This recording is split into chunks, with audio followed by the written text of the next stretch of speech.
দুই ব্যক্তির মধ্যে গবাদি পশু চাষের বাগানের মধ্যে প্রবেশ করাকে কেন্দ্র করে গন্ডগোল। লাইক শেয়ার ফলো করুন ফেসবুকে rgm.news ও সাবস্ক্রাইব করুন আমাদের ইউটিউব চ্যানেল rgm নিউজ। সঠিক খবর সবার আগে দেখতে সঙ্গে থাকুন। দুই ব্যক্তির মধ্যে গবাদি পশু চাষের বাগানের মধ্যে প্রবেশ করাকে কেন্দ্র করে গন্ডগোল, হাতাহাতি, ধারালো অস্ত্রের কোপ, মৃত এক অভিযুক্ত পলাতক। বজবজ থানার অন্তর্গত বইতা গ্রাম পঞ্চায়েতের মণ্ডলপাড়ার ঘটনা। অভিযোগ, দীর্ঘদিন ধরেই গোপাল মণ্ডলের বাগানের গাছ খেয়ে নিচ্ছিল বেশ কিছু গবাদি পশু। গবাদি পশুগুলি স্থানীয় রামপ্রসাদ পোলেনের। অভিযোগ, বৃহস্পতিবার বিকেল 3টে নাগাদ গোপাল মণ্ডল তার নিজের বাগানে যান। গবাদি পশু গাছ খেয়ে নেওয়ার প্রতিবাদ করলে বচসা শুরু হয়। এরপর হঠাৎ রামপ্রসাদ ধারালো অস্ত্র দিয়ে গোপাল মণ্ডলের মাথায় আঘাত করে। এরপর গোপাল মণ্ডলকে ফেলে মারধর করা হয় বলে অভিযোগ। এরপরই স্থানীয়রা গোপাল মণ্ডলকে গুরুতর আহত অবস্থায় উদ্ধার করে প্রথমে বজবজ খড়িবেড়িয়া স্বাস্থ্যকেন্দ্রে নিয়ে গেলে চিকিৎসকরা বাঙুর হাসপাতালে স্থানান্তরিত করে। তার অবস্থার অবনতি হওয়ায় বাঙুর থেকে SSKM হাসপাতালে স্থানান্তরিত করা হয়। SSKM হাসপাতালে চিকিৎসা চলাকালীন আজ ভোরবেলা মৃত্যু হয় গোপাল মণ্ডলের। খবর বাড়িতে আসা মাত্রই শোকের ছায়া নেমে আসে। চাপা উত্তেজনা সৃষ্টি হয় এলাকায়। পরিবারের লোকজন বজবজ থানায় খুনের অভিযোগ দায়ের করে। ঘটনাস্থলে যায় বজবজ থানার পুলিশ। অভিযুক্তদের মদের ঠেক থেকে বেশ কিছু মদের বোতল বাজেয়াপ্ত করে পুলিশ। পাশাপাশি ঘিরে রাখা হয়েছে ঘটনাস্থলটিকে। বজবজ থেকে শেখ মনির রিপোর্ট, rgm.news। অনেক হচ্ছে কেস আছে, কিন্তু কেউ কোনো কিছু ব্যবস্থা নেই, পুলিশ পর্যন্ত নেয়নি। আমার দাদার এইটাই অপরাধ। ওর টাকা আছে হচ্ছে, ও একটা ডন, এলাকার একটা ডন বলে কেউ কিছু করতে পারেনি। ও একেবারে জীবনে শেষ করে দিল, একেবারে জীবনে একটা মানুষ শেষ করে দিল, একটা বয়স্ক মানুষ কেন না, ওকে একেবারে জীবনে শেষ করে দিল ওই মানুষটাকে। কি রে মেরেছে? কাটারি দিয়ে রক্ত কপালে মেরেছে, আর পেটে লাথি মেরে লাড়ি বুড়ি গুনে এমন লাথি মেরেছে সব পেটের নাড়ি ছিঁড়ে গেছে। ডাক্তাররা তো রামপ্রসাদ মণ্ডল আমার নাম সরস্বতী মণ্ডল। এটা হলো যে বজবজে একজন ভদ্রলোক মারা গেছেন। আপনাদের কিছু চ্যানেলে আপনারা দেখিয়েছেন যে কৃষক হত্যা বলে। এবার ঘটনাটা একটু আপনাদের সামনে আমি তুলে ধরতে চাই। গত 1 তারিখে পয়লা মে বিকেল 4:45 নাগাদ গোপালচন্দ্র মণ্ডল বলে একজন ব্যক্তি বুইতার, তার সঙ্গে ওই বুইতারই নিবাসী আরেকজন ভদ্রলোক রামপ্রসাদ পোলেন, তাদের মধ্যে ঝগড়া হয়। ঝগড়াটা কী ইস্যু নিয়ে? গোপালবাবুর জমিজমা আছে, সেখানে যা চাষাবাদ হয়।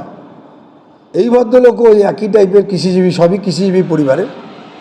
এনার ছাগল গরু বাঁধা থাকে।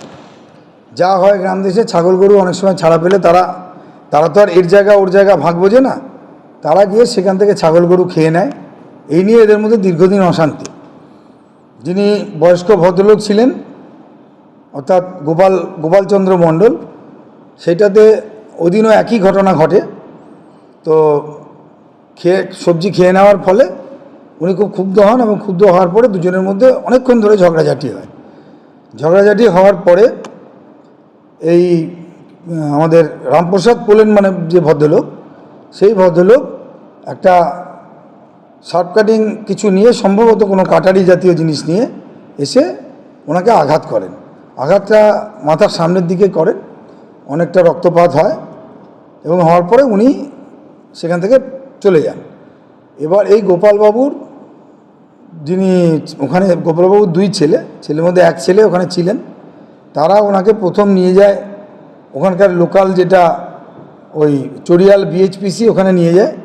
চড়িয়াল BHPCতে নিয়ে যাওয়ার পরে যেহেতু রক্তপাত অতিরিক্ত হচ্ছিল বলে ওরা বাঙুর হসপিটালে রেফার করে।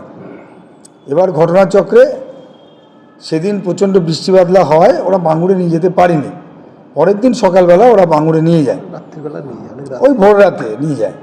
ভোর রাতে নিয়ে যাওয়ার পর মানে পরদিনই হয়ে গেছে, অ্যাডমিশন হয়, এবং সেখানে অ্যাডমিশন হয়নি। বাঙুর তারপরে বলে যে আমাদের পক্ষেও এই পেশেন্ট, ওনারাও রেফার করেন পিজিতে নিয়ে যাওয়ার পর সেখানে সে ভর্তি হয়, এবং ভর্তি হওয়ার পরে সেখানে তার চিকিৎসা চলতে থাকে।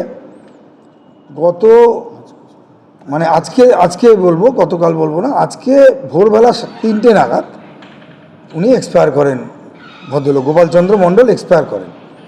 এবার এই যে ঘটনাটা ঘটেছে, এই ঘটনাটা ঘটার পরে আজকে এক্সপায়ার করে যাওয়ার পরে ওনার ছেলে কৃষ্ণপদ মণ্ডল ওনার 2 ছেলে, এক ছেলে বাইরে চাকরি করেন, এক ছেলে এখানে থাকেন। কৃষ্ণপদ মণ্ডল আমাদের কাছে অভিযোগ জানায়, অভিযোগের ভিত্তিতে আমরা একটা মার্ডার কেস রুজু করেছি এবং তার বাড়িতে রেড করাও হয়েছে, কিন্তু আসামি এখনও পলাতক আছে। আমরা সর্বরকম চেষ্টা করছি, আশা করা যাচ্ছে আমরা খুব শীঘ্রই এই আসামিকে আমরা অ্যারেস্ট করতে সক্ষম হব।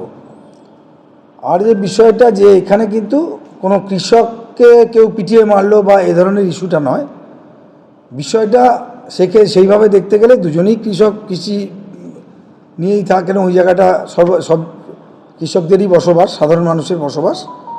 এখানে দুজন ব্যক্তির মধ্যে বিবাদটাই কিন্তু উঠে এসেছে। এই দুজন ব্যক্তির মধ্যে অনেক দিন ধরেই এই জমিতে ফসল খাওয়ানো কেন হচ্ছে, ও ভাবছে জমিতে ফসল খাওয়াচ্ছে, বলছে না আমি খাওয়াচ্ছি না, এই নিয়ে বিবাদ, এই নিয়ে ঝগড়াঝাঁটি দীর্ঘদিনের। ইনি বয়স্ক মানুষ, কিন্তু এর আগে ঝগড়াঝাঁটি যেটা হয়েছে, ঝগড়াঝাঁটির মধ্যেই হয়তো সীমাবদ্ধ থেকেছে। এরকম কোনোদিন মারধর বা আক্রমণ হয়নি। যেভাবে আক্রান্ত হয়েছিলেন উনি, শেষ পর্যন্ত ওনাকে বাঁচানো যায়নি এবং উনি গত হয়েছেন আর কি। এটা হচ্ছে বিষয়। যেটা আমরা পেয়েছি, ওনাকে একবারের বেশি আঘাত করা হয়েছে। এখনও পোস্টমর্টেম রিপোর্ট তো আমরা পাইনি। পোস্টমর্টেম রিপোর্টের জন্য আমরা ওয়েট করছি। কোথায় কোথায় আঘাতের চিহ্ন আছে, কি কি চিহ্ন আছে, সেগুলো দেখব আমরা। সবথেকে আগে আমাদের কাজ হচ্ছে সে আসামিকে ধরে ফেলা। এবং এটা একটু সমস্যা হয়ে গেছে এই কারণে, আমরা যদি সেই দিনেই, যেদিন ঘটনা ঘটে সেই দিনই যদি আমরা খবরটা পেতাম, আমাদের পক্ষে আসামিকে ট্র্যাক করা সঙ্গে সঙ্গে ট্র্যাক হয়ে যেত। যেহেতু 2 দিন বাদে এই ভদ্রলোক গত হওয়ার পরে আমাদের কাছে ইনফরমেশন দিতে আসেন ওনার বাড়ির লোকরা, তার ফলে বা অন্য লোকেরা কেউই আসেননি তখন, তো তার ফলে যে আসামি সে 2 দিনের একটা অ্যাডভান্টেজ পেয়ে গেল। কিন্তু আমরা আশা করছি এটা কোনো অসুবিধে নয়, ওনাকে অবশ্যই ঘটনা ঘটেছে 1 তারিখে। আমরা ওর বাড়িতে রেড করেছি। রেড করে যে মোটরসাইকেলটা ওর ছিল, যে মোটরসাইকেলটা নিয়ে ওই মাঠে এসেছিল বা যে মোটরসাইকেলটা নিয়ে পালিয়ে গেছিলো বলে আমাদের এখনও অবধি অনুমান, কেন একটা পার্টিকুলার জায়গায় গিয়ে মোটরসাইকেলটা ও ছেড়ে সেখান থেকে চলে যায়।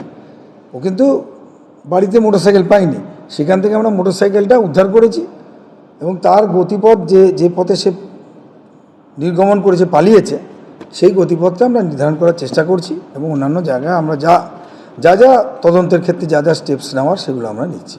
বলছি সাহেব, শুধু কৃষক বলেই কি সাংবাদিক সম্মেলন না? কৃষক বলে কৃষক, মজুর এসব ব্যাপারটা নয়। এখানে ঘটনাটা যে কৃষককে পিটিয়ে মারা এরকম নয়, ঘটনাটা 2জন ব্যক্তির মধ্যে বিবাদ। সেই বিবাদ আপনারা জানেন, সেটা 2জন পুলিশের মধ্যেও বিবাদ হতে পারে। কৃষকেরা নয়, এটা কৃষক নয় আমি বলছি না, কিন্তু বিবাদটা কিন্তু পারিবারিক বিবাদ বা 2 ব্যক্তির মধ্যে বিবাদ। বিশেষত পারিবারিক বিবাদও আমি এখনই বলতে পারছি না, কারণ ওনার ছেলেদের সঙ্গে যে এই ব্যক্তির কোনো বিবাদ আছে সেরকম এখনও আমরা, সে ব্যাপারটা কিন্তু তদন্ত সাপেক্ষ। উনি চাষাবাদ করতেন এবং যে ব্যক্তির ছাগল গরু ছিল তিনিও একই পেশায়।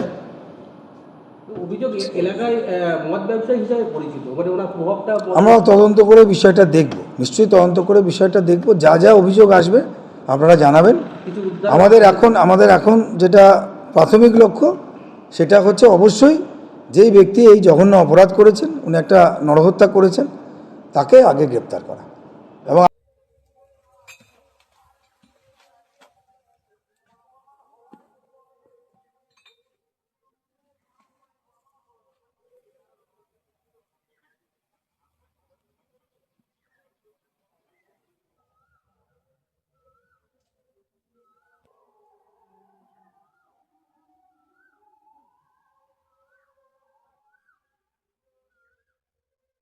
এখন আপনার বাড়ি, অফিস এবং দোকানকে সুরক্ষিত রাখুন টোটাল সিকিউরিটি সলিউশনের সাথে।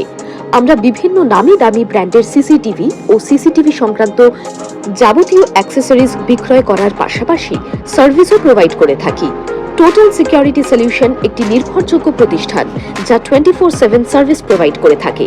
তাছাড়া এই প্রতিষ্ঠান দীর্ঘদিন ধরে যত্ন সহকারে দোকান, বাড়ি, কারখানা, school, nursing home, hotel, restaurant, শোরুমগুলিতে পরিষেবা দিয়ে চলেছে। আমাদের এখানে প্রশিক্ষণপ্রাপ্ত টেকনিশিয়ান দ্বারা কাজ করানো হয়।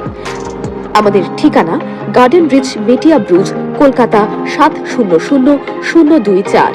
বিশদে জানতে যোগাযোগ করুন 7003047447 এই নম্বরে।